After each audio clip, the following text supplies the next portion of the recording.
Hey there folks, welcome to Spectrum Pulse. We talk about music, art, and culture. And today we're going to be talking about the newest album from Foxes, titled All I Need. So do you ever have those albums where you hear them, you like them a fair bit, you might have even done a review of them, but when you really think back about them, you don't really remember them much at all? Well, back in 2014, I covered Fox's debut album, Glorious. And while I definitely remember liking it for its bombast and balance with quirky indie pop with EDM bombast, and for Fox's excellent and expressive vocals, it wasn't really an album that had a lot of staying power with me. Sorry, but there was a few songs that I liked and occasionally revisited, but in the ever-expanding list of indie-leaning pop artists, Fox's didn't really stand out for me as much as I wanted to. Good with real glimmers of promise, but nothing hugely distinctive. I think a lot of that came in the songwriting too. It was arguably the biggest weakness on Glorious, feeling a little bit amateurish in this technical songwriting and broadly sketched to really click with me. But it was also that any kind of push behind her solo work kind of evaporated, and she wasn't getting the same feature work as she had before with acts like Zed. And I do think that's a shame. Kind of like with Carly Rae Jepsen, she's got a knack for infectious pop music, only where Carly Rae looks backwards to retro 80s synth pop, Fox's was aiming for something a little bit more modern and unique, and I can definitely respect that. Now, one thing that I remembered was in the aftermath of that review is that I was told that much of the album was intended to be a little bit more abstract, not quite as focused on the bad relationships the lyrics seem to indicate. And honestly,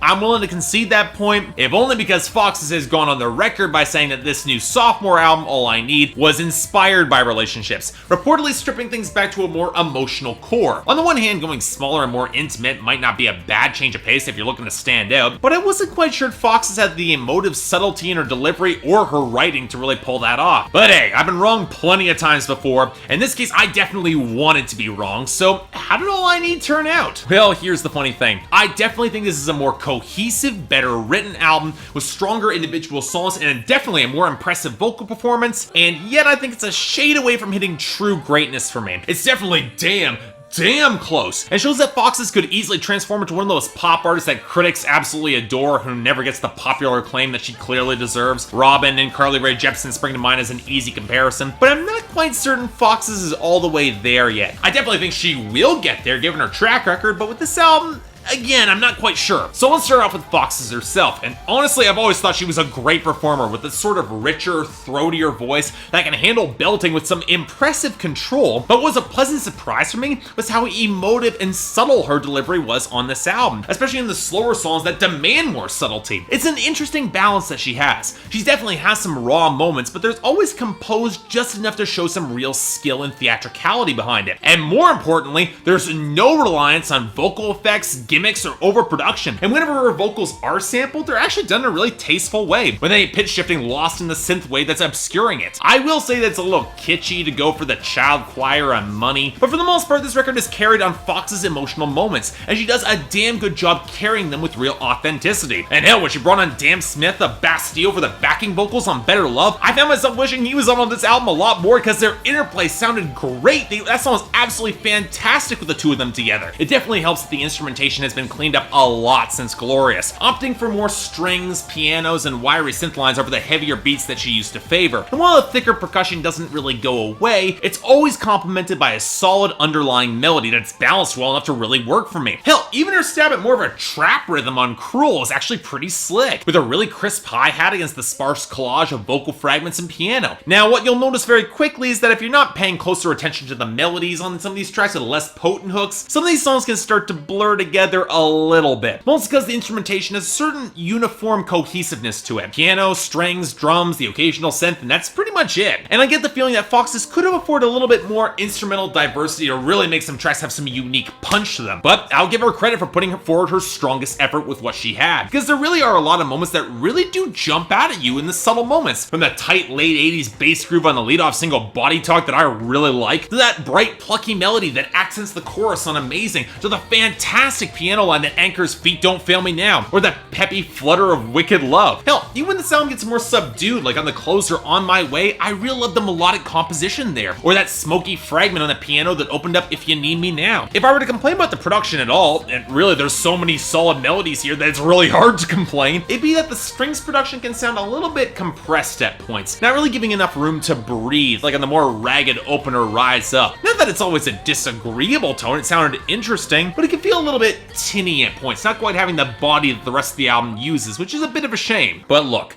I've always thought that Foxes was a great melodic composer. The instrumentation on Glorious is great too. But what about the lyrics? Well, you know what? Credit must be given. I think she's become a much more nuanced and technically proficient songwriter. And while there are songs that can default to an underwritten or repetitive hook a little too quickly, there's enough between the lines of your standard pop song that drew my attention and do a fair bit to define Fox's unique personality. Cause let's face it, while the pop world has no shortage of bad relationship songs that you would see here, the tone and framing that Fox's takes is a bit more sophisticated that I definitely like, often calling out her own weaknesses and bad decisions by staying in or returning to relationships where she should rightfully know better, and she explains that herself. And I like that this album never really gives us or Fox a straight reason why she comes back to these guys. Sometimes it's infatuation like on Cruel or Wicked Love, sometimes it's chance that she could be given on Better Love, or sometimes it's just exhausted frustration and a fear of being alone that seems to underscore If You Need Me Now or On My Way. She was so close to breaking free and doing things on her own which she can handle, but she just keeps getting dragged back in again, and that's really human. And while I do find the majority of her justifications for this and the majority of these situations rather hollow, I get the feeling from her delivery and the writing that she thinks that too. And it's highlighted best in the little details of when she actually does cut herself loose, like on Body Talk or Feet Don't Fail Me Now or Scar, where she makes it seem like a real effort to break free of her affections. And I really like the mood on Devil's Side,